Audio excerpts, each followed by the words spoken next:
Welcome to the first Puncty Bite for the spring semester of 2012. For those of you who are watching your very first Puncty Bite ever, generally what I try to do in these is to introduce one quick piece of trivia or something interesting about either teaching or microbiology, and then I usually go on to talk about what's going to be happening in the week ahead. For now, I'd actually like to talk about a book that I read over the vacation, and I am stoked about it because it's sort of a reread for me, but it's something that reminded me again of the importance of the laboratory notebook. And as promised, I wanted to talk a little bit about the lab notebook, and I'm going to bring in just a quick view of the book that I read, and I think that all of you would love reading this book. It would help you in your advanced research that many of you are doing now. So Writing the Laboratory Notebook is the name of it, and it was written by Howard M. Kinnair, and it is funded through the American Chemical Society, so it's based a little more in chemistry, but it has value to all laboratory sciences. And so I'm going to share with you some of the notes that I took from this book, and I'll pull those over. And I just want to go through a few of those that I've highlighted here. Although the book goes into details about all that is needed for a laboratory notebook, some of the things that are pertinent to our students that we may want to try to talk to them about the notebook is in regards to how to write in the notebook. And one of the things is that it should always be written in pen. And the black ballpoint pen is the one that is suggested because it's fast drying and it's permanent, and if you need to go back to notes many years away, it will stay around for a very long time.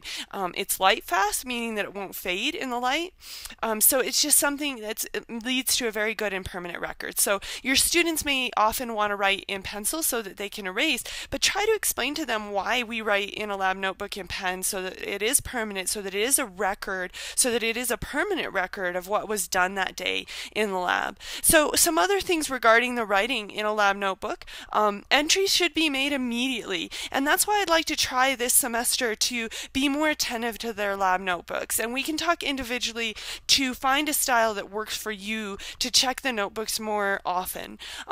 We can't really trust our memory, and I know this, right? I can't remember some of the things that I did yesterday, and even when you think you remember, there are certain things that you leave out.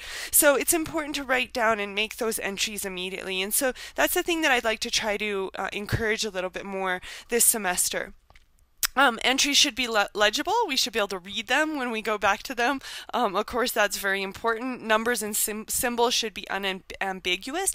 That is, this is a notebook that should be able to be read by pretty much any scientifically literate person. It shouldn't be a lot of jargon.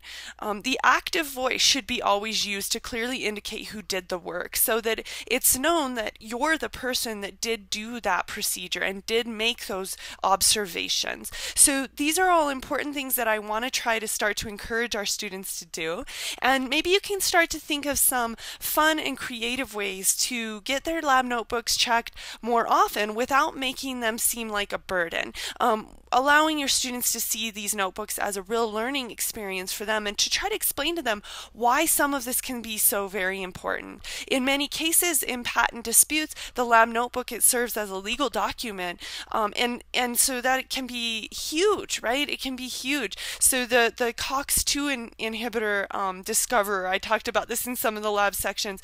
The minute that he discovered COX-2 inhibitors, he had his lab notebook notarized. So not only was he signing and dating his own notebook every day, his supervisor was signing and dating his notebook. He also went in and had it notarized to be sure that it was a legally binding document that would allow him to have credit for his discovery. So this is a huge thing, and I'd say even if you're not interested in the sort of patent type arguments behind science, there's also so much value in remembering the permanence of making these arguments and being able to recognize the milestones that are made in science and having that actually recorded.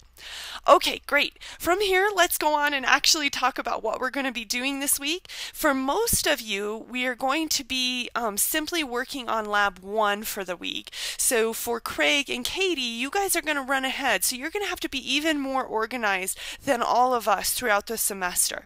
I'm going to try to talk a little bit about the TA guidelines for both Lab 1 and 2, even though the majority of us will only go through Lab 1 this week.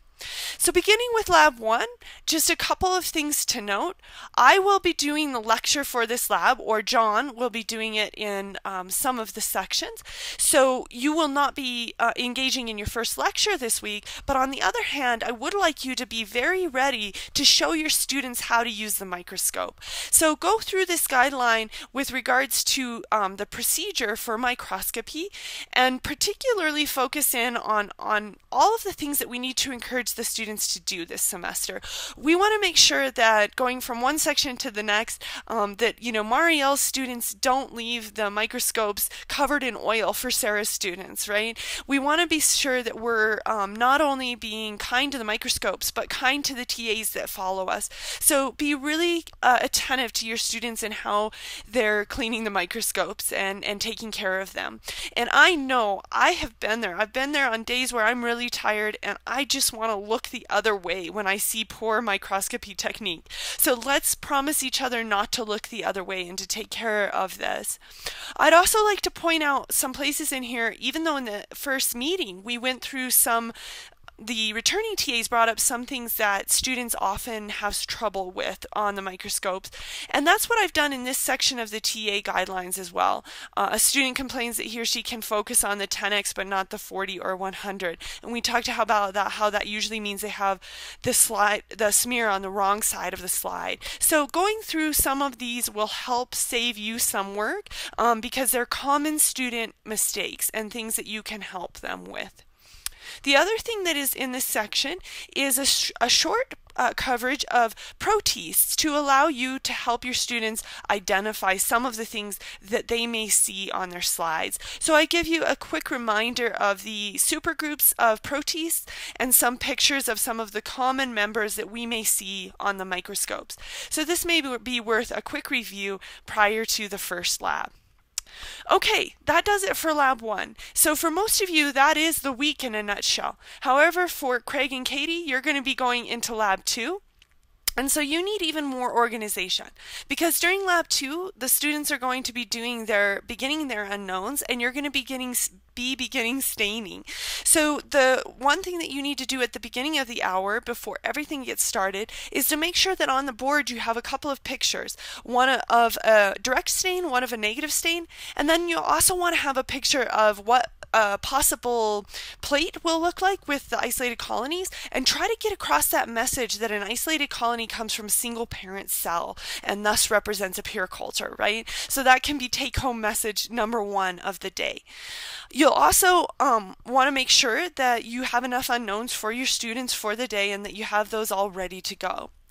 So I'll try to possibly get in and draw those pictures on the board for you, but if I don't have a chance to do that, FYI, it may be a good idea to get in a little early so that you can get those pictures drawn on the board.